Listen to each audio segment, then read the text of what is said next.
Bonjour, bonsoir, bien-aimés. Tout dépend de l'heure à laquelle vous allez suivre cette vidéo chez vous. C'est le ministère Famille et Bonheur qui est là, encore avec notre rubrique mensuelle dans le miroir de la parole de Dieu. Et nous sommes là en ces débuts du mois de juin et nous commençons déjà par vous souhaiter un bon début du mois de juin, plein de grâce et de bénédictions. Soyez bénis et salutations à tous qui nous suivent. Nous sommes déjà à la moitié de l'année et nous poursuivons avec notre programme des rubriques. Dans le miroir de la parole Miroir de de la Dieu. parole. Alors, dans le miroir de la parole de Dieu, c'est un rubrique du ministère Famille et Bonheur où, au travers duquel nous sommes tous appelés, les couples, les familles, à nous regarder, pas dans n'importe quel miroir, mais dans le miroir de la parole, parce que c'est la parole de Dieu qui nous montre le chemin, qui est notre code de conduite. Depuis le mois de janvier, nous avons commencé par traiter le thème de l'unité dans le couple, parce que la volonté de Dieu qui a institué le mariage est que l'homme et la femme soient un. Et nous allons poursuivre cette fois-ci avec un autre thème pour voir si on nous a appelés à être un, à vivre dans l'unité, quelles sont les choses qui brisent l'unité dans le couple. Et pour ce mois de juin, nous allons parler d'un pilier important dans le couple qui est le pilier de la nudité ou de la transparence. Alors, notre référence est dans la Bible, que nous voyons dans Genèse chapitre 2, versets 24 à 25. C'est pourquoi l'homme quittera son père et sa mère, il s'attachera à sa femme, ils deviendront une seule chair. L'homme et sa femme étaient tous deux nus et ils n'avaient point honte. Ouais, quand on parle justement de nudité, c'est-à-dire quand on est nu, l'homme et la femme étaient tous nus, c'est-à-dire qu'ils étaient exposés, il n'y a rien qui était caché entre eux. C'est justement cette atmosphère que Dieu veut voir dans nos couples, que les couples, l'homme et la femme vivent dans cette atmosphère de nudité, c'est-à-dire que tout est exposé, il n'y a rien qui est caché, que l'un ne cache pas des choses contre l'autre. Et c'est le souhait de Dieu, quand le couple vive, qu'ils puissent vivre dans la transparence. Ouais. Et l'un ou l'autre, il n'y a rien qui est caché. Ils sont là, ils sont en train de partager leurs moments ensemble. Et c'est ça qui fait avancer aussi le couple. Et on le voit dans le couple que l'une des choses qui vient casser cette atmosphère des nudités, de transparence, c'est le péché. Si on voit l'exemple du premier couple Adam et Ève, on a bien lu le passage que l'homme et la femme étaient tous de nus, ils n'en avaient point honte. Ils vivaient comme ça dans la transparence, dans la nudité, mais quand le péché est venu et entré, automatiquement, ils ont voulu se cacher avec des feuilles de fugue. Parce que le péché est entré, ils ont voulu se cacher, donc le péché a cassé cette atmosphère de nudité. Il en est de même aussi dans nos couples. On pouvait être l'homme et la femme depuis que vous êtes mariés, vous évoluez bien dans la transparence, tout va bien. Mais à un certain moment, le péché entre. Un mensonge qui vient d'entrer où l'homme commence à avoir des choses qu'il veut pas montrer à sa femme et qu'il commence à cacher à sa femme. La femme de son côté commence à avoir des choses qu'elle commence à cacher à son mari. Et quand on se retrouve dans des choses comme ça brise la nudité dans le couple. Effectivement, c'est ça qui fait défaut dans le couple si on ne veille pas.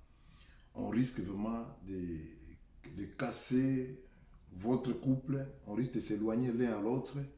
On peut être physiquement comme ça, mais on s'éloigne l'un à l'autre parce qu'il y a des choses qui sont cachées. Il n'y a plus la nudité. Mais les gens sont ensemble, mais il n'y a plus la nudité. Pourquoi? Parce qu'il y a des cachotteries qu'on n'arrive pas à parler de ça. On n'arrive pas à s'exposer. Et quand on voit encore l'exemple du premier couple de la Bible, Adam et Ève, quand ils ont péché, ils ont caché avec les feuilles de fugue leur partie intime. Pour nous aussi dans les couples, on doit se demander aujourd'hui, est-ce que j'ai la facilité de pouvoir m'exposer totalement, à exposer même mes parties intimes, donc tout ce que j'ai dans mon cœur à mon conjoint, à mon mari? Ou bien j'ai déjà aussi, on vit ensemble, mais il y a certaines parties, certains coins de mon cœur où j'ai déjà mis une feuille de fugue. Ça, je me dis, ça, mon mari ne doit pas connaître. Ça, ma femme ne doit pas connaître. C'est vraiment, on se pose la question, pourquoi ils ont caché tout simplement des côtés intimes. Ça, c'est le profondeur vraiment de ce qui concerne la vie de couple. Côté intime. Donc ça dit, il y a des choses où on ne peut pas cacher. Il faut qu'on soit, comme on dit, vis-à-vis et on partage. Et là, la Bible nous dit, les yeux de l'un et l'autre s'ouvrirent et ils connurent qu'ils étaient nus. Là, c'est quand le péché est entré. Quand le péché est entré, c'est là, Ouais. les yeux s'ouvrent. Et ayant cousu des feuilles de figues, ils s'en en firent des ceintures. Ouais, justement, on le voit que Adam et Ève, ils ont caché les parties intimes. C'est-à-dire, dans le couple, il faut que cette atmosphère de confiance règne. De confiance règne et de transparence règne. Parce que quand cette atmosphère de confiance règne, je ne peux pas avoir peur d'exposer même les pensées profondes de mon cœur à mon mari. Je ne vais pas avoir peur d'exposer les pensées profondes de mon cœur à ma femme.